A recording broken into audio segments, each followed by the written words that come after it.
La forme de même votre corps est due à la mémoire.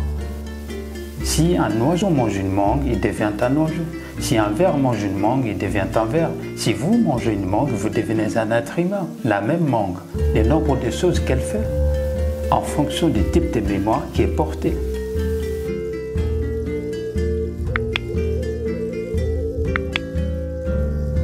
En ces moments, vos oreilles sont chargées de mémoire, vos yeux sont chargés de mémoire. Pourquoi, si vous êtes né en Europe et que vous êtes allé dans un pays étranger, la nourriture n'a pas bon goût? C'est parce que votre langue est chargée de mémoire. Oui. Avez-vous souffert de cela? Vous êtes allé dans un pays étranger et commencez à vous parler dans une langue que vous ne comprenez pas. Et vous n'avez pas pu rester. C'est parce que votre oreille est chargée de mémoire. Vous êtes quitté chez vous et vous voulez rentrer aux toilettes. Il y a une toilette publique à côté et vous êtes rentré, ça sentait pas bon. C'est parce que votre nez est chargé de mémoire.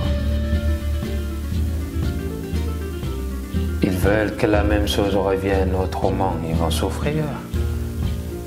Ce que être chargé de mémoire veut dire, un cocon du passé vous en sert. Il ne va pas vous permettre de même passer dans le présent. Un cocon du passé vous en sert. Et vous lui permettez de le faire parce que vous vous sentez en sécurité. Ça crée un cocon. Il y a de la sécurité, mais dans la sécurité, il y a aussi de l'emprisonnement. Vous êtes vraiment en sécurité si on vous enferme dans un coffre, n'est-ce pas? Mais le problème, c'est que vous ne pouvez pas sortir. C'est tout le problème. Les murs que vous construisez pour vous protéger deviennent aussi des murs d'auto-emprisonnement. C'est la nature de la vie. Que vous soyez enfermé de l'intérieur ou que quelqu'un vous ait enfermé de l'extérieur, c'est la même chose. De toute façon, vous êtes emprisonné. Il n'y a aucune différence. Vous êtes emprisonné. À moins que si quelqu'un vous ait enfermé de l'extérieur, vous pouvez moins vous plaindre et crier. Vous êtes enfermé de l'intérieur, vous pouvez seulement être déprimé. Vous ne pouvez même pas crier. Sur qui allez-vous crier? Donc, c'est pour ceci que l'on regarde ce que la mémoire s'imprime à tous les niveaux, jusqu'au niveau des éléments. À partir de chaque élément qui fonctionne ici, juste après ça, le travail de la mémoire commence. Donc, quand on dit le mot karma, ce n'est pas une formule simple, ou les gens disent ce n'est pas... ou les gens disent la théorie du karma. Ce n'est pas une quelconque théorie. On désigne une certaine réalité. Karma veut dire mémoire, action et mémoire. Les actions du passé n'existent que sous forme de mémoire, n'est-ce pas? Oui ou non? Les actions du passé n'existent que sous forme de mémoire. La mémoire, pas juste celle que vous portez ici. Chaque cellule du corps porte sa propre mémoire. Pourquoi un atome se comporte différemment à un autre atome, bien que ce soit les mêmes ingrédients? Parce qu'ils ont une mémoire. Un atome d'hydrogène a un type de mémoire, un atome d'oxygène a un autre type de mémoire. À moins que vous ne le mélangez, ils vont continuer à se comporter comme ça. Ils sont dans un petit cercle. Vous êtes dans un cercle un peu plus grand. L'univers est dans un bien plus grand cercle. Mais la même mémoire les gouverne tous. Donc, quand on dit karma, ce n'est pas un concept ou simplement d'une philosophie. On désigne certaines réalités qui se manifestent sous la forme de qui vous êtes. La forme de même votre corps est due à la mémoire. Si un oiseau mange une mangue, il devient un oiseau. Si un ver mange une mangue, il devient un ver. Si vous mangez une mangue, vous devenez un être humain. La même mangue, le nombre de choses qu'elle fait, en fonction du type de mémoire qui est porté. On désigne une certaine réalité qui se manifeste sous la forme de qui vous êtes. La forme de même votre corps est due à la mémoire. Si un oiseau mange une mangue, il devient un oiseau. Si un ver mange une mangue, il devient un ver. Si vous mangez une mangue, vous devenez un être humain.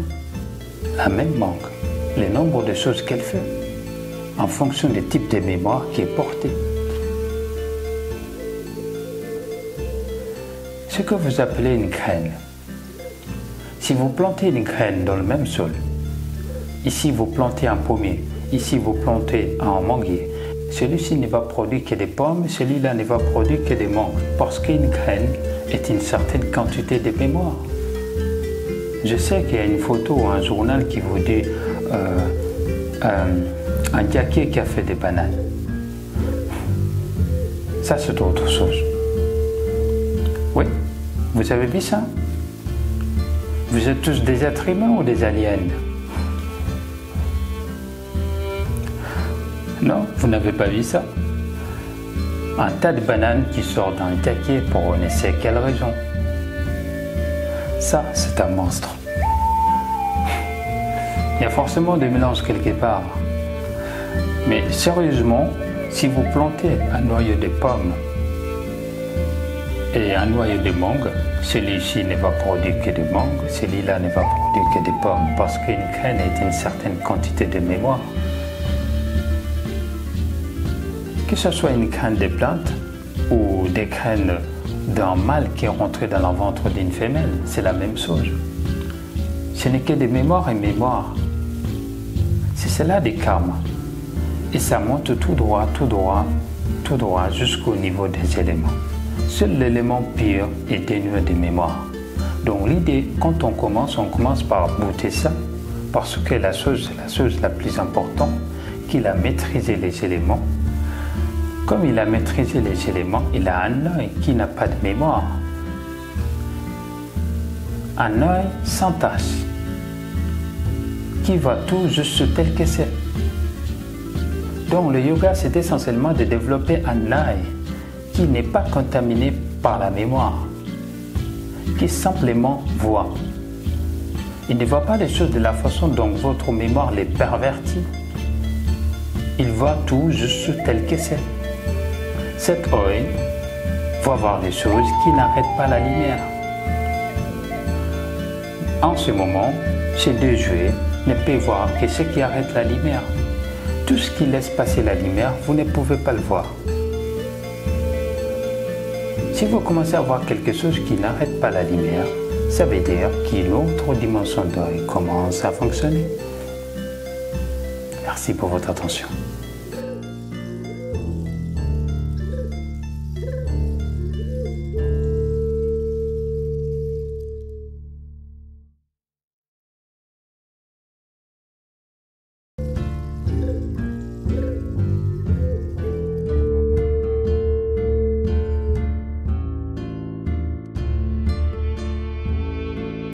Ce que vous appelez une graine, si vous plantez une graine dans le même sol, ici vous plantez un manguier, ici vous plantez un pommier, celui-ci ne va produire que des mangues et celui-là ne va produire que des pommes, parce qu'une graine est une certaine quantité de mémoire.